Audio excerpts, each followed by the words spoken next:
12 नवंबर को भारी बारिश के बाद तमिलनाडु के कोयम्बटूर के बांध ओवरफ्लो हो गए।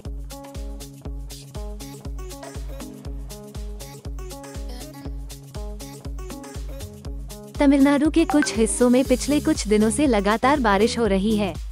तमिलनाडु के कई हिस्सों में भारी से बहुत भारी बारिश हुई, जिसके परिणामस्वरूप कुछ जिलों में जलभराव और बाढ़ आ गई। राज्य में पिछले एक सप्ताह से लगातार बारिश हो रही है और आने वाले दिनों में भी इसके जारी रहने की संभावना है। भारत मौसम विज्ञान विभाग के पूर्वानुमान के अनुसार राज्य में आगे कुछ दिन भारी से बहुत भारी वर्षा होगी। चेन्नई में गरज के साथ बारिश होगी। गुजरात में होने वाले विधानसभा चुनाव के लिए सभी राजनीतिक दलों ने अपनी अपनी तैयारियां शुरू कर दी हैं।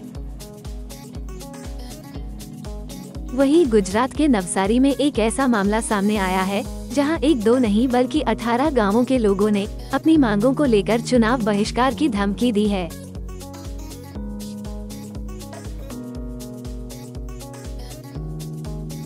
सबसे बड़ी वजह जो सामने आ रही है वो है लोकल ट्रेनों का बंद होना। लोकल ट्रेनों के कोरोना के बाद से बंद होने की वजह से अंचेली के लोगों में बहुत गुस्सा है। नौकरी पर जाने वाले लोगों का खर्च काफी बढ़ गया है। ट्रेन नहीं तो वोट नहीं की मांग को लेकर बैनर लगाए गए हैं। रेलवे ने ट्रेनों की सर्विस तो शुरू की, लेकिन अंचेली स्टेशन पर ट्रेनों का स्टॉपेज बंद कर दिया गया है। इस मुद्दे को लेकर कई बार आवाज उठाई गई है, पर समस्या का निवारण नहीं किया गया।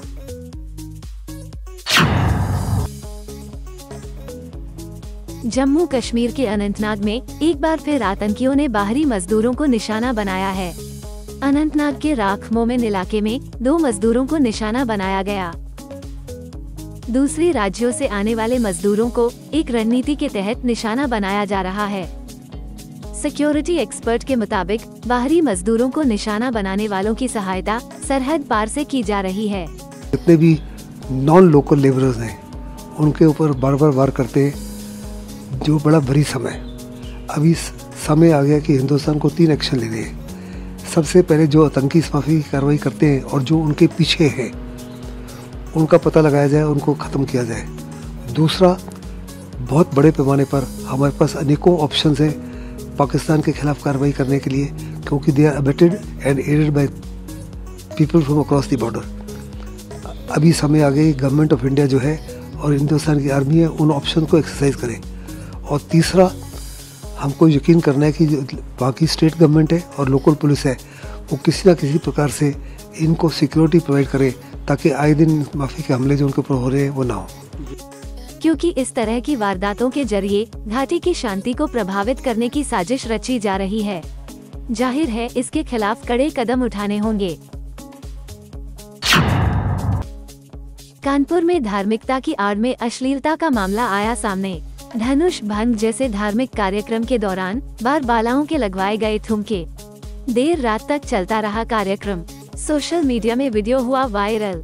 दादानगर फैक्ट्री एरिया चौकी के तहत नहर कोठी में कार्यक्रम का किया गया था आयोजन। प्रतापगढ़ की सई नदी में दिलीपपुर थाना के खीरीबीर पुल के पास नहाते समय डूबे युवक का 24 घंटे बाद भी नहीं मिला कोई सुराग।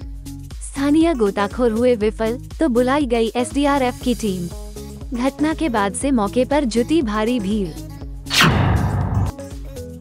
प्रधानमंत्री नरेंद्र मोदी को धन्यवाद देने के लिए बरेली में आज नेहरू युवा केंद्र पर राष्ट्रीय मुस्लिम पसमानदा महासम्मेलन का आयोजन किया गया। इस सम्मेलन में जिले भर से हजारों पिछड़े मुस्लिम समुदाय के लोगों ने हिस्सा लिया। सम्मेलन के माध्यम से बताया गया कि केंद्र सरकार और प्रदेश पिछड़े मुस्लिमों के हितों का कार्य कर रही है। पिछड़े मुस्लिमों को मुख्यधारा से जोड़ने का काम कर रही है।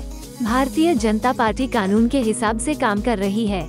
वहीं इस अवसर पर पिछड़ा वर्ग कल्याण मंत्री नरेंद्र कश्यप ने कहा, देश और प्रदेश सरकार सभी के साथ है। सबका साथ सबका विकास करने का काम कर रही है। सभी के हितों का ध्यान रख रही है।